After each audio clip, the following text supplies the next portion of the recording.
Hello guys, this is News Listener by Angelo. Salamat po sa mga manonood. Now, pag-usapan naman natin yung sinabi ni Bongo kahapon ay sinabi niyang hindi na daw kilala yung mga diskaya.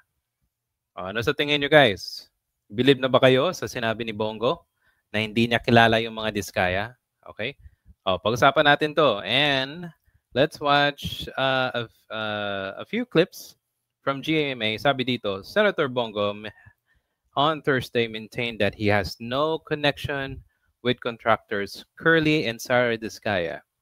This developed as Department of Public Works and Highways, DPWH. Vince Deason said his office and ombudsman are now looking into possible ties with Discaya to the CLTG Builders, a Davao city-based company owned by Go's father. Kung natatandaan nyo guys na gumawa ako ng video related to this at merong pictures nagpapatunay na magkasama sila sa isang inauguration. Kasama si Digong tsaka si Mark Villar, yung tahimik na senador. Yan, magkasama sila. Okay, so let's listen directly from Bongo galing dito sa GMA. Hindi ko po kilala mga diskaya. Wala po akong kinalaman sa kanila at wala po akong pakialam sa mga diskaya.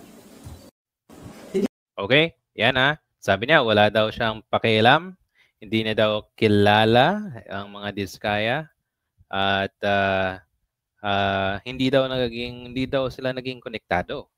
'Di ba? Okay. Now here, papakita ko sa inyo another page. Sabi dito ng Rappler, the CLTG Builders owned by Godfather entered into the partnership with Discaya's own St. Gerald's Construction and bagged 5 infrastructure projects in the Davao region amounting over 816 million pesos in 2017. O yun. So, naimbestigahan ng Rappler na nakakuha talaga ng malaking pondo or projects itong company ni Bongo na yung company ng tatay ni Bongo at yung kanyang I think half brother, yun.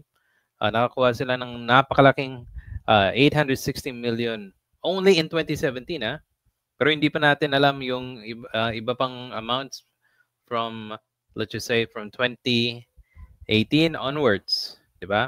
Kasi kung natatandaan nyo, yung mga Diskaya, syempre, from all the news, nakita na ang daming ghost projects, ang daming substandard projects sa iba't ibang panig ng ating bansa. So, huwag sabihin sana ni Bongo na hindi niya kilala itong mga Diskaya. Kasi meron silang actual na picture na magkasama sa isang event. Diba? Papakita ko yun sa inyo mamaya. And, if I remember correctly, guys, yung impormasyon na wala daw sinabi ni Bongo na wala daw siyang pakialam sa company ng kanilang tatay, hindi daw nakapangalan to sa kanya. Pero kung titignan mo, CLTG,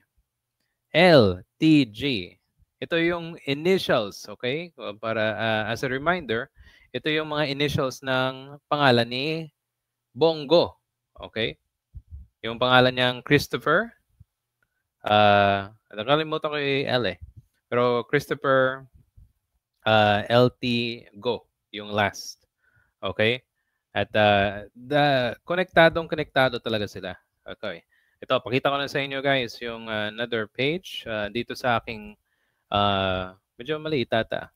Wait. Okay, ito na yun. So, laki natin. Full screen. Okay, sabi dito, okay, pakita ko sa inyo. Yan. So, Sara Discaya, Digong at Bongo, they met DPWH Regional Director Alan Borromeo na nag-award umano ng project sa construction firm ni Bongo. Tatay niya si Desiree Go, Managing Director ng CLTG. Kasama rin pala sa mga project si Maring Sara Discaya ng St. Gerald. Okay, kita nyo dito? Medyo maliit pero Advance natin ng ano. Yan. Okay. So Digong, si Mark Villar, tsaka si Bongo. Oh, so hindi sila sa tingin niyo hindi sila magkakilala? 'Di ba? Okay. And itong pinaka-interesting dito. Sabi dito, take note, B license lang yung firm ni Bongo. Hindi sila A, license A. Yung mga big projects na nakukuha ng mga construction firm ay dapat A yung lisensya nila. Okay, sabi dito. Pero kahit the big projects na kukuha nila, kaya nilagay si Marcoleta sa Blue Ribbon Committee para maprotektahan si Bongo at si Digong.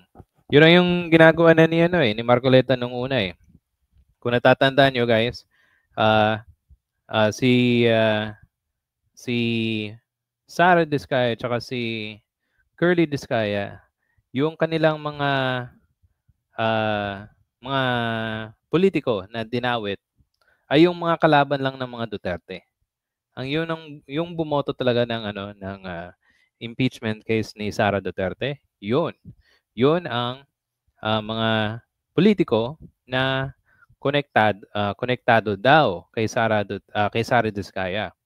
Kaso nga lang napag-alaman ng Philippine Investigative Journalism, I think na discuss ko to last time, or PCIJ, na yung kay Bongo konektado pala sa mga flood control projects. Okay? At yung sa mga Diskaya, yung partnership ng kanyang company ni Diskaya, tsaka yung company ng tatay nila ay nagkasama doon sa Davao region, 'di ba? At nakakuha talaga sila ng malaking proyekto. So, wag naman sabihin ni Bongo na wala daw siyang kinalaman, hindi daw sila magkakilala. Naging partnership ng company ng tatay niya, 'di ba? Tapos yung initials ng kanyang company, company ng tatay niya, initials niya pala. Oh, 'di ba? So simple. Kaya sa ganitong sitwasyon, si Bongo hindi na siya makakawala kasi yung mga allegations laban sa kanya ay nagtutugma. 'Di ba?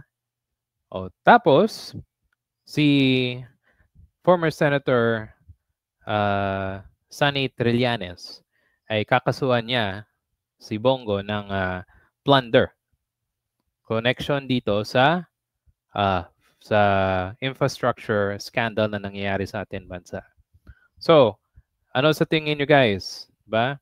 Ito na ba yung katapusan ng ni Bongo bilang isang senador or politician? Kasi mukhang very soon yung ICC warrant ay lalabas din.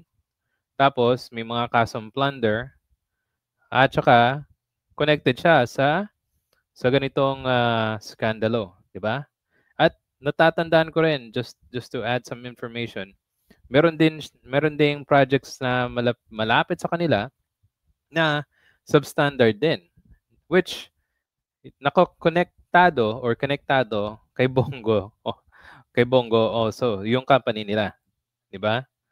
Oh, 'yun. So, anyway, tingnan natin kung anong mangyayari. Wala pa din tayo na naririnig na nakukulong, pero hopefully we get some good news next week or next time, 'di ba?